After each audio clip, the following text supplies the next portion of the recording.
Naam, jambo na karibu katika taarifa zetu za habari za mchana wa leo.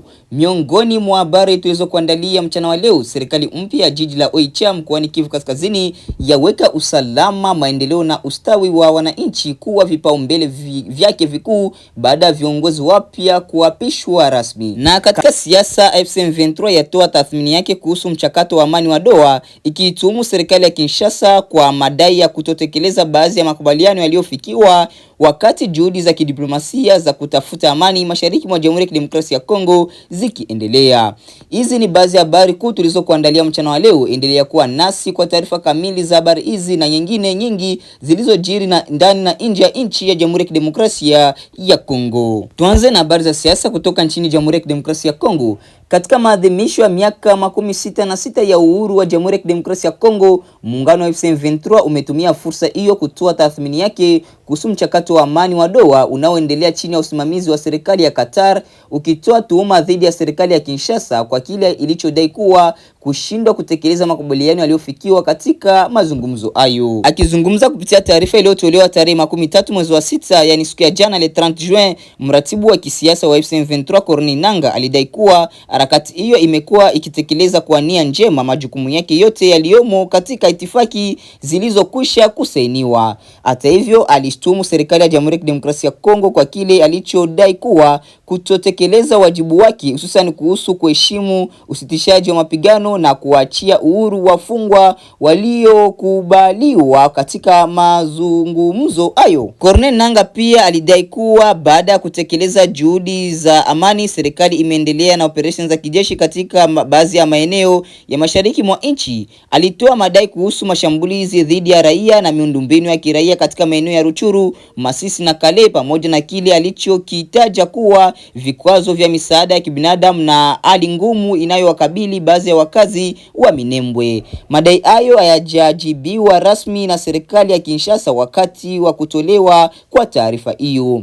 Katika hotuba yake, Nangaa alieleza kutoridhishwa na kile alichokiita shinikizo la vikwazo vinavyoelekezwa kwa AFC M23, akidai kuwa serikali ya Kinshasa haijawahi kuwajibishwa kwa madai ya kukiuka makubaliano ya mchakato wa Doha. Pia alimkosoa Rais wa Jamhuri ya Kidemokrasia ya Kongo Felix Antoine Tshisekedi kuhusu msimamo wake katika mazungumzo ya amani na uhusiano wa kimkakati kati ya serikali ya Kongo na Marekani. Kauli hizi zinakuja wakati ambako juhudi za kidiplomasia zinaendelea kutafuta suluhisho la kudumu kwa mgogoro unaoendelea mashariki mwa Jamhuri ya Kidemokrasia ya Kongo. Mnamo tarehe 15 yani 15 Novemba 2025, serikali ya Kinshasa na AFC M23 zilisaini ramani ya makubaliano mjini Doha kwa lengo la kufungua njia ya kufikiwa kwa mkataba wa amani. Hatua hiyo iliungwa mkono na Qatar, Marekani pamoja na Umoja wa Afrika. Makubaliano hayo yanajumuisha itifaki 8 zinazohusu masuala muhimu ikiwemo kuachiliwa kwa wafungwa, usimamizi wa usitishaji wa mapigano, upatikanaji wa misaada ya kibinadamu, kurejeshwa kwa mamlaka ya dola, mageuzi ya utawala, mipango ya usalama na kuwavua silaha wapiganaji, kurejea kwa wakimbizi na watu waliokimbia makazi yao, kufufua uchumi pamoja na masuala ya haki, ukweli na maridhiano. Hata hivyo, licha kutiwa saini kwa baadhi ya itifaki hizo na kufanyika kwa mikutano kadhaa ya tathmini kati ya Doha nchini Qatar na Montreal huko nchini Uswisi, utekelezaji wake bado unasuasua. Ripoti mbalimbali zinaonyesha kuwa bado hakuna maendeleo makubwa yaliyopatikana katika kutekeleza makubaliano hayo, jambo linalochangia kuendelea kwa mapigano katika maeneo mbalimbali mashariki mwa nchi ya Jamhuri ya Kidemokrasia ya Kongo. Wakati mazungumzo ya kisiasa yakiendelea, jamii ya kimataifa inaendelea kutoa wito kwa pande zote zinazohusika na mapigano kuheshimu makubaliano yaliyofikiwa, kusitisha mapigano, kuweka mbele maslahi ya wananchi ili kufanikisha amani ya kudumu katika eneo hilo la mashariki mwa Jamhuri ya Kidemokrasia ya Kongo. Tubaki tu katika habari za siasa nchini Jamhuri ya Kidemokrasia ya Kongo DRC. Mvutano wa kisiasa nchini Jamhuri ya Kidemokrasia ya Kongo umeendelea kushika kasi kufuatia kauli zilizodaiwa kutolewa na Rais Felix Antoine Tshisekedi kuhusu rais wa zamani Joseph Kabila. Kauli hizo zimezua mjadala mpana huko viongozi wa chama cha PPRD kilicho karibu na Joseph Kabila pamoja na mwanasiasa wa upinzani Seth Kikuni wakizikosoa na kuzitaja kuwa zinaweza kuongeza mgawanyiko wa kisiasa nchini Jamhuri ya Kidemokrasia ya Kongo. Katika taarifa iliyotolewa na uratibu wa PPRD Diaspora, chama hicho kililaani vikali kauli hizo, kikisema kuwa zinavuka mipaka ya mjadala wa kawaida wa kisiasa na zinaelekezwa kumdhalilisha rais wa zamani Joseph Kabila. PPRD Diaspora pia ilieleza kuwa haikufurahishwa na hatua ya kuzungumzia suala la kisiasa katika jukwaa la michezo, likidai kuwa hali hiyo haikufaa kwa baadhi ya viongozi wa taifa. Chama hicho kilimsifu Joseph Kabila kwa kile alichokitajwa kuwa mchango wake katika historia ya kisiasa nchini Jamhuri ya Kidemokrasia ya Kongo, ikiwemo kuunganisha taifa baada ya vita, kusimamia kupitishwa kwa katiba ya mwaka wa 2006, kuandaa uchaguzi wa kwanza wa mfumo wa vyama vingi na kuwezesha mabadiliko ya madaraka kwa njia ya amani. Chama hicho kilirejelea pia idara ya 64 ya katiba ya Jamhuri ya Kidemokrasia ya Kongo, kikisema kuwa kifungo hicho kinatoa wajibu kwa wananchi kulinda uratibu wa kikatiba endapo kutatokea vitendo vinavyoweza kuhatarisha msingi wa dola. Kwa upande wake, mwanasiasa wa upinzani Seth Kikuni naye alitoa tamko kupitia mitandao ya kijamii akisema kuwa kauli zinazodaiwa kutolewa na Rais Tshisekedi hazikumlenga Joseph Kabila pekee, bali pia mamilioni ya raia waliomuunga mkono katika uchaguzi wa mwaka wa 2006 na mwaka wa 2011, pamoja na wale ambao bado wanaendelea kumwamini. Kakuni alionya kuwa kuendelea kwa mashambulizi ya maneno kati ya viongozi wa kisiasa kunaweza kuongeza mgawanyiko ndani ya jamii ya Kongo na kudhoofisha mazingira ya maridhiano ya kitaifa. Alieleza wasiwasi wake kuhusu mjadala inayoendelea kuhusiana na uwezekano wa kufanyiwa marekebisho katiba, akisema swala hilo linahitaji mjadala mpana na wa kitaifa kutokana na athari zake kwa mustakabali wa siasa wa nchi. Kauli hizi zinakuja katika kipindi ambacho hali ya kisiasa nchini Jamhuri ya Kidemokrasia ya Kongo inaendelea kuwa na mvutano mkubwa kati ya serikali na baadhi ya vyama vya upinzani.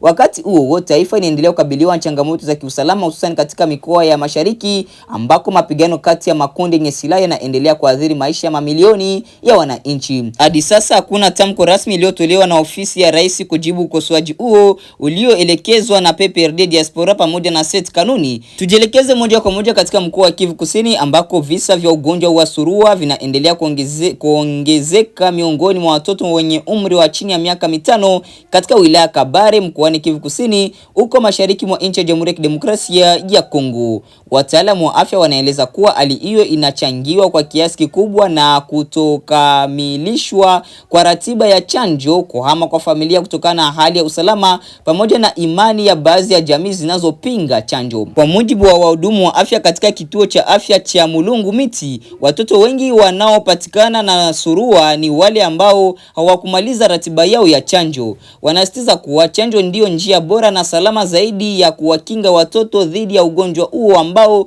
huenea kwa haraka na unaweza kusababisha madhara makubwa. Ingawa vituo mbalimbali vya afya vinaendelea na juhudi za kuongeza idadi ya watoto wanaopata chanjo, surua bado ni tatizo kubwa katika maeneo mengi ya Kabare. Watoto walio chini ya miaka 5 ndio wanaoathirika zaidi na wako katika hatari kubwa ya kupata matatizo makubwa ya kiafya kutokana na ugonjwa huo.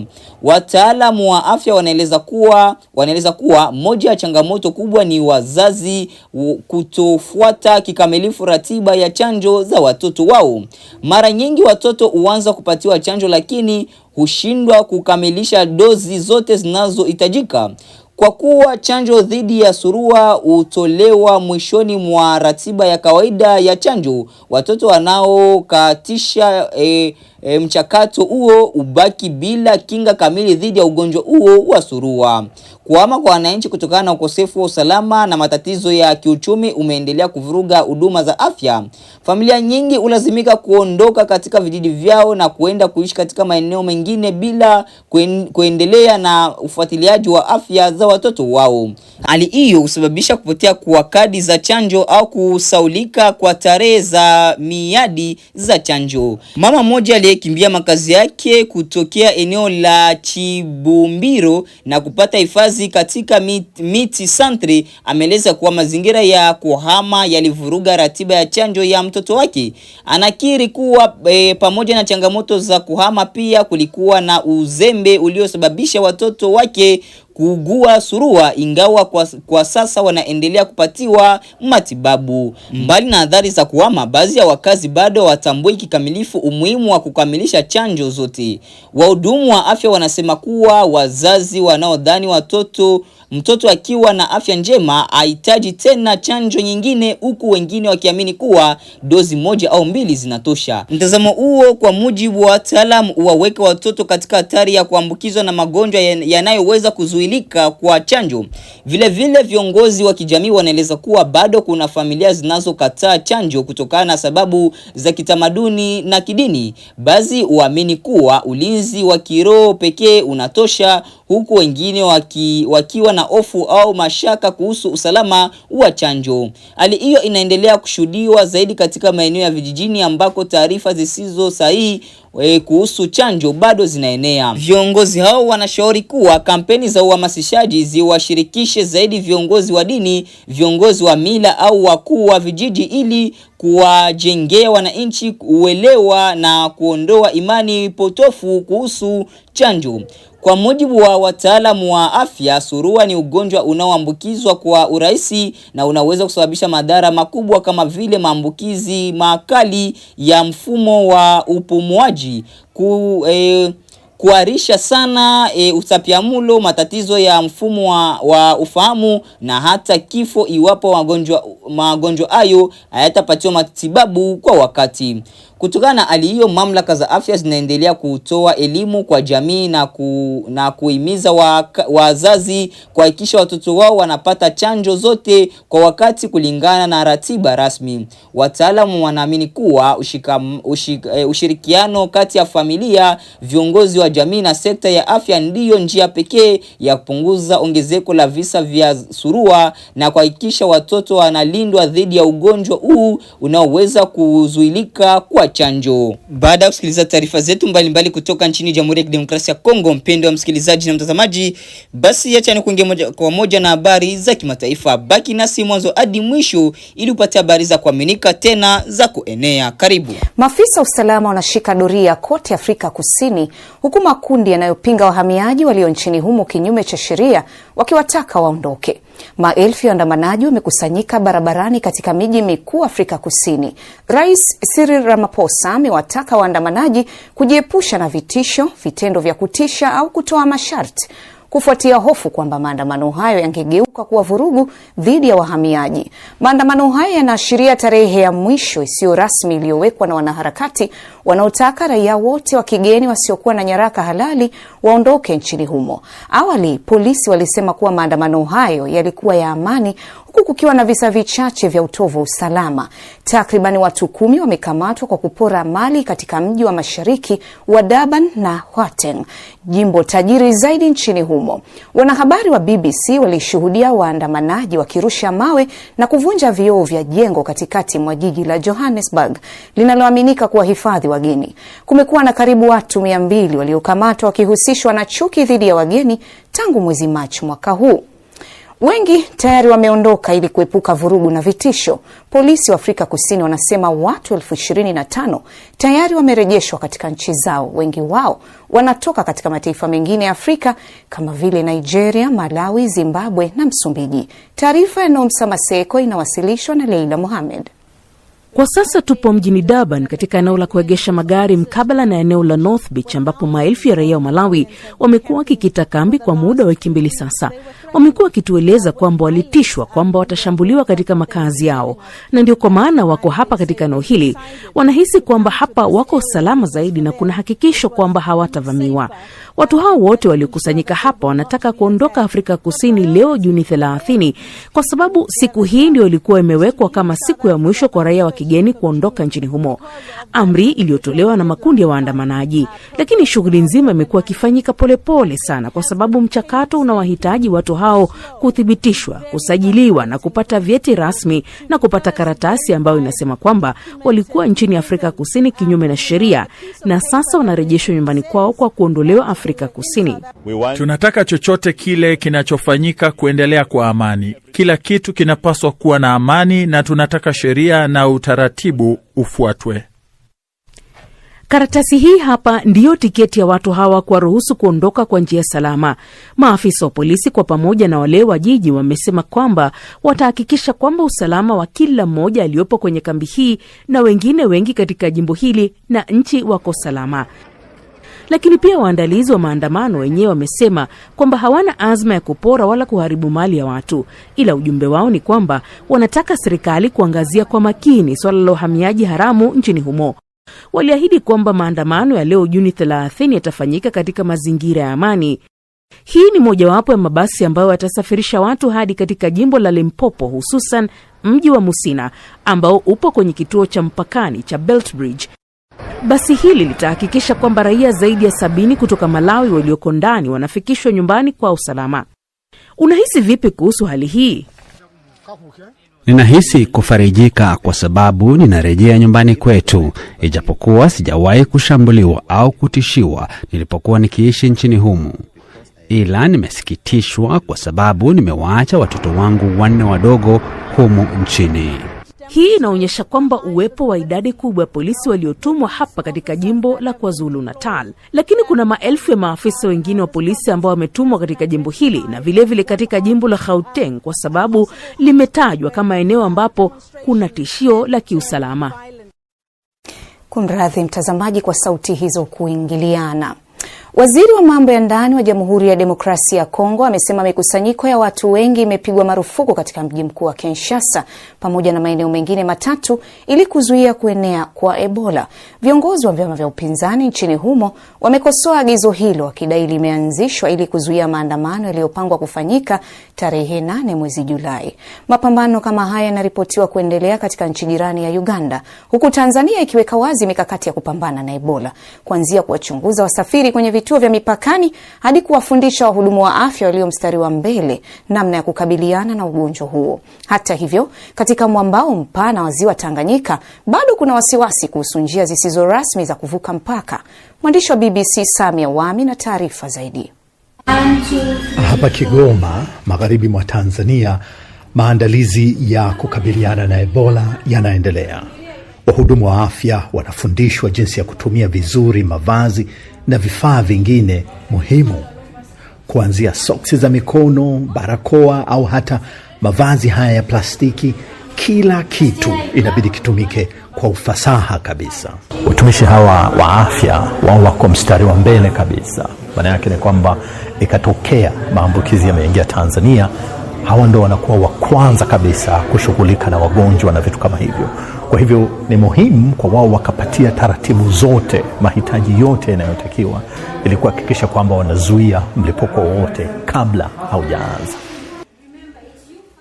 Washiriki wa warsha hii ni wahudumu wa afya wa ngazi mbalimbali kutoka karibu maeneo yote ya msingi ya vituo vya kutolea huduma za afya hapa mkoani Kigoma. Mafunzo ni mazuri na tumejifunza vitu vingi, hasa kwa vitendo. Kwa hiyo inatusaidia ikitokea tumepata mgonjwa wa Ebola, tunaweza jinsi gani tunaweza kumhendo na kufanya ugonjwa usisambae zaidi. Siogopi kwa sababu tayari nimeshajiandaa. Yaani niko tayari kwa chochote ambacho kinaweza ikatokea, tuko tayari kukabiliana nacho. Kigoma ipo pembezoni mwa ziwa Tanganyika ambalo ni njia kuu ya usafiri kwa nchi kadhaa jirani ikiwepo Jamhuri ya Kidemokrasia ya Kongo. Ukifika katika bandari, shughuli zinaendelea kama kawaida, lakini kuna uangalizi wa hali ya afya kwa waendesha vyombo na abiria wote wanaoingia Tanzania. Ebola haijaingia bado mkoani Kigoma, kwa tunashukuru kwa hiyo, na tunaendelea kuwaomba wananchi waendelee kuchukua hatua za kujikinga ili wasipate ugonjwa kama ukitokea, na sisi kama mkoa tupo tayari kuwahudumia kama kutakuwa amepatikana mgonjwa katika mkoa wetu wa Kigoma. Ukija katika mpaka wa Tanzania na Uganda unaitwa Mutukula, utaona pia kuna jitihada nyingi za tahadhari zinaendelea. Hapa pia maofisa inabidi wawe macho, kwa sababu Uganda wamethibitisha kuwa na wagonjwa wa Ebola na kuna watu wachache waliofariki kutokana na ugonjwa huo hatari. Ukiangalia hapa unagundua kwamba Tanzania imejipanga kweli kweli, kuanzia kupima joto la mwili, lakini matangazo haya kwenye kuta, unagundua kwamba mamlaka hapa hawataki kuacha bahati tu ichukue mkondo, na hasa katika mpaka huu na Uganda ambapo tayari huko vifo na visa vya Ebola tayari vimethibitishwa. Gari la wagonjwa na chumba cha kutenga mtu yoyote ambaye anashukiwa kuwa na maambukizi navyo pia viko tayari kabisa. Madereva wa magari makubwa ya mizigo ambao kusafiri mara kwa mara kati ya Tanzania na Uganda ni kundi ambalo linaangaliwa kwa karibu. Tunachukua tahadhari katika kuhakikisha kwamba tunadhibiti Ebola upande wetu wa mpakani kwa kuchukua hatua ambazo tunastahili kuzichukua kwa mujibu wa taratibu, ikiwa ni pamoja na kuhakikisha kwamba abiria wote wanaoingia nchini pamoja na vyombo vya usafiri vinafanywa ukaguzi, lakini kufuata taratibu ambazo zinatakiwa kufanyika. Kama abiria, mfano kuhakikisha kwamba wananawa mikono. Tuna facility yetu ya kunawa mikono kabla ya kuingia ndani ya jengo kupata huduma, na lakini pia tunahakikisha kwamba abiria wote wanaoingia ndani wanapimwa joto. Mpaka huu wa Tanzania na Uganda bado umebaki wazi. Maofisa hapa wanasisitiza kwamba njia bora ya kupambana na Ebola si kufunga mpaka, bali maandalizi ya kitabibu ya kutosha na elimu ya kujikinga ya kutosha kwa jamii. Huku Kigoma nako maisha yanaendelea kama kawaida, lakini wananchi na hata serikali pia wako macho. Na pamoja na maandalizi na utayari wa hapa Kigoma, mpaka wake huu na DRC ambao ni ziwa Tanganyika ndio utakuwa kipimo halisi kwa Kigoma, kwa sababu si tu kwamba ni mkubwa sana ambapo mgonjwa kutoka DRC anaweza kuingia kupitia mahali pengi, lakini pia umbali kutoka hapa hadi DRC ni kilomita chache tu. Samia Wame, BBC. Nani hapo ndivyo tunapohitimisha matangazo yetu ya habari za mchana wa leo. Mpendwa msikilizaji na mtazamaji, basi tukutane katika taarifa zetu za habari za jioni. Asante.